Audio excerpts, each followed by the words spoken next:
Equine metabolic syndrome, EMS, is an endocrinopathy affecting horses and ponies. It is of primary concern due to its link to obesity, insulin resistance, and subsequent laminitis. There are some similarities in clinical signs between EMS and pituitary pars intermedia dysfunction, also known as PPID or Cushing's disease, and some equines may develop both. But they are not the same condition, having different causes and different treatment. Pathogenesis. The cells of adipose fat tissue synthesizes hormones known as adipokines. In humans, dysfunction of adipose tissue, even in cases without obesity, has been associated with the development of insulin resistance, hypertension, systemic inflammation, and increased risk of blood clots, thrombosis. The inflammation produced by these hormones are thought to inflame adipose tissue, leading to the production of more adipokines and perpetuation of the cycle, and a constant low-level, pro-inflammatory state. Although it is suspected that a similar mechanism occurs in horses, further research is needed. Insulin dysregulation. Insulin dysregulation is commonly seen in horses with EMS, and is associated with obesity. This is similar to type 2 diabetes in humans, where the action of insulin is impaired. Despite often elevated concentrations, it is of interest primarily because of its link to laminitis. Horses with EMS will have an increased insulin response after they are given oral sugars, which will cause a subsequent rise in blood insulin levels, or hyperinsulinemia. Hyperinsulinemia results in decreased tissue sensitivity to insulin, or insulin resistance, especially by the skeletal muscle, liver and adipose tissue. Tissue insulin resistance causes increased insulin secretion, which perpetuates the cycle. There does appear to be a strong link between decreased insulin sensitivity in obese animals. However, it is unknown which syndrome is the cause and which is the result. It is possible adipokines and cytokines made in adipose tissue downregulate insulin pathways. It is also possible that IR occurs when adipocytes are overwhelmed, leading to the accumulation of lipid within other tissues. When certain tissues that are sensitive to insulin, such as skeletal muscle, develop triglyceride deposits, cellular functions are altered, one of which is insulin signaling. Laminitis. EMS is also implicated in the development of laminitis. Prolonged IV insulin administration can induce laminitis, possibly due to its effects on blood flow to the foot. Changes of glucose metabolism and secondary matrix metalloproteinase activation, or altered cell function within the foot. However, recent research suggests that the situation is more complex, in that compensated insulin resistance is essentially physiological and health-sustaining, and only when this compensatory mechanism fails does laminitis ensue. This may support the argument that EMS is an evolved survival trait. Breed and age predisposition. Ponies and horse breeds that evolved in relatively harsh environments with only sparse grass, the proverbial easy keeper, tend to be more prone to EMS and insulin resistance. This possibly occurred as a survival mechanism, where the animal would lay down fat during plentiful times, such as the spring and summer, and maintain their weight more easily during the harsh, cold seasons. EMS appears to be more common in Welsh, Dartmoor, and Shetland ponies, Morgans, Paso Finos, saddlebreds, Spanish Mustangs, and warmbloods, and may also be seen in quarter horses and Tennessee walking horses, although is rarer in breeds such as the thoroughbred and standardbred. Most horses are 5 to 15 years of age when they develop laminitis that can be attributed to EMS. Clinical signs. EMS horses tend to become obese very easily, depositing fat in the crest, shoulders, loin, above the eyes, ear around the tail head, and the mammary glands are prepuce, even when the rest of the body appears to be in normal condition. Some horses may have regional adiposity, and others may even appear normal weight. So obesity is not a definitive clinical sign of a horse with EMS. Horses will be insulin resistant, IR, and may have hyperinsulinemia, have abnormal blood glucose, or abnormal insulin responses to glucose. IR predisposes the animal to laminitis, and horses with EMS may have had previous episodes in their history. Other signs suggesting EMS include elevated blood triglyceride levels and leptin levels, hypertension, and reproductive changes in mares, an increased estrus period, and a lack of anastrus. Horses also occasionally show anemia and elevated gamma-glutamyl transpeptidase, GGT, levels. Differentiation from pituitary pars intermedia dysfunction. EMS shares similarities to pituitary pars intermedia dysfunction, also known as equine Cushing's disease, which also causes regional adiposity, laminitis, and sometimes insulin resistance. Treatment and management differ between the conditions, making it important to distinguish between the two. However, both diseases may occur simultaneously. Horses with EMS may develop PPID. Diagnosis. Diagnosis is based on history, clinical signs, and diagnostic tests. Glucose levels alone are insufficient to diagnose EMS. Many EMS horses will effectively compensate their insulin response even with insulin resistance, maintaining a blood glucose within normal limits, although usually at the high end of normal. Other factors, such as stress, feeding, inflammation, or administration of alpha-2 agonist drugs such as xylazine and ditimidine, can falsely raise blood glucose levels. Horses with persistent hyperglycemia may have type 2 diabetes. Insulin normally increases after feeding, as well as secondary to cortisol, stress, and epinephrine, pain. So measurement should be avoided if any of these conditions are present.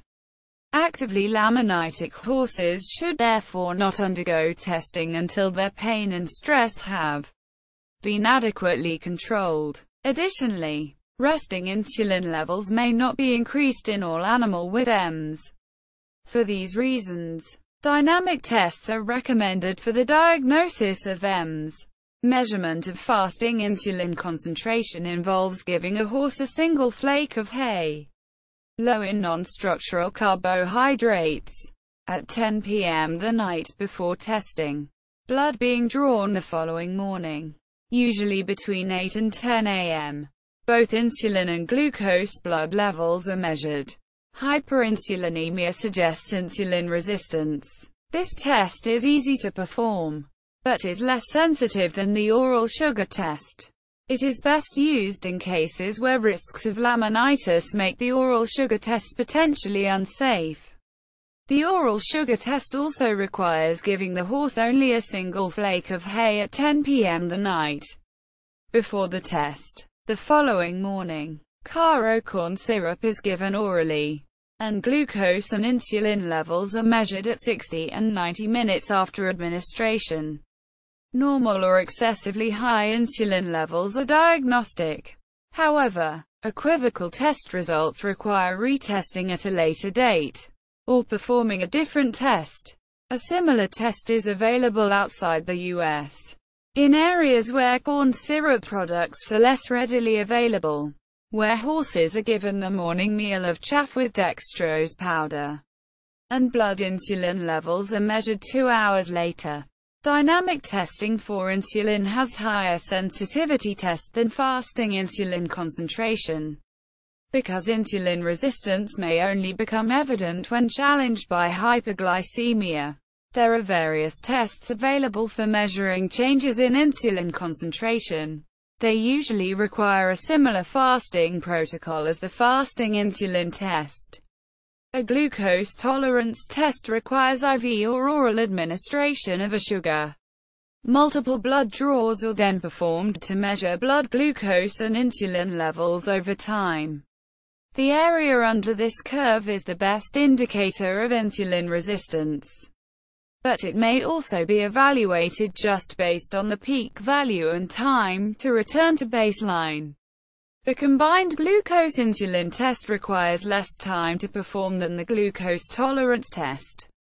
It involves a baseline blood draw, followed by an IV injection of dextrose, and then an injection of insulin. Blood glucose is measured every 10 to 15 minutes over the course of 2.5 hours.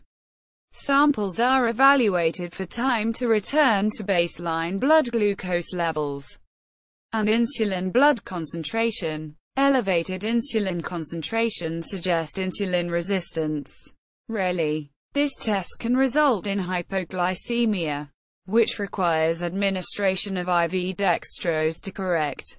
Treatment. The main goals of treatment involve methods to induce weight loss. This may be accomplished through dietary changes, exercise, and medical management. Diet. Dietary management involves reducing both the digestible energy levels and the total non-structural carbohydrate (NSC) level of feed. NSC includes starches, single sugars, and fructans, whereas cellulose and hemicelluloses are structural carbohydrates. High NSC levels cause a glucose and insulin spike following feeding, and may worsen insulin resistance. Current recommendations for NSC levels are less than 10% of the diet on a dry matter basis. Pasture is often eliminated from the diet, since digestible energy levels from grazing are not easily measured and pasture carbohydrates can trigger laminitis. It may be introduced back into the diet following improvement of insulin sensitivity in horses with mild insulin resistance. This is often the case once obesity is resolved. However, pasture access should be restricted to those times of day when grass NSC levels are lowest, such as early morning, and never following a frost, which stresses the grass and results in accumulation of water-soluble carbohydrates. Horses are best managed by only allowing short grazing periods, less than 1 hour, since they can rapidly ingest grass, or confining them to a limited turnout area by use of a grazing muzzle. Horses with severe IR that have recurrent laminitis are not recommended to return to pasture. Halo in NSC is provided in place of pasture. Ideally, hay should be tested and purchased based on known NSC levels. Only using hays less than 10% NSC. Hays higher than 10% NSC may be used, but it is recommended to soak it for at least 1 hour before feeding in cold water, which can help reduce NSC levels. Although this method is not always a reliable way to adequately drop them to acceptable levels. Obese horses are usually fed hay at a level of 1.5% ideal body weight, which may be dropped to 1% of body weight if no weight loss is realized after 30 days. However, feeding less than 1% of body weight in forage is not recommended, since secondary problems such as hyperlipemia and stereotypies can occur, and insulin resistance may actually be worsened. Removal of concentrates from the diet may be sufficient to produce weight loss in obese horses. Hays are often low in vitamin A, vitamin E, copper, zinc, and selenium. A vitamin and mineral supplement is added to the diet to ensure adequate nutrition. Ration balances, which are low in calories but offer protein, vitamins, and minerals, are often recommended. Exercise. Exercise has been shown to improve insulin sensitivity in humans with metabolic syndrome. Increased exercise is therefore recommended in horses with EMS. assuming laminitis does not restrict activity levels. Current recommendations include 2 to 3 sessions a week of 20 to 30 minutes of work, with gradual increase in duration and intensity. Medical management. Medical management is usually reserved for horses that do not adequately respond to diet and exercise alone. The two most commonly used drugs for EMS are metformin and levothyroxine sodium. Metformin is a drug used in humans for type 2 diabetes, and has been shown to improve insulin sensitivity and reduce output of glucose by the liver. However, it has low bioavailability in horses, and does not appear to affect insulin sensitivity at doses that are commonly used. Its current mechanism of action in horses is thought to be a reduction in intestinal glucose absorption, and therefore postprandial glucose levels, when it is given before meals. Levothyroxine, a T4 analog, improves insulin sensitivity and weight loss in horses. After desired body weight has been reached, horses are slowly weaned off the drug, although it does not appear to produce signs of hyperthyroidism in horses. Safety of long-term usage has not been evaluated. See also Henniker horse body condition scoring system.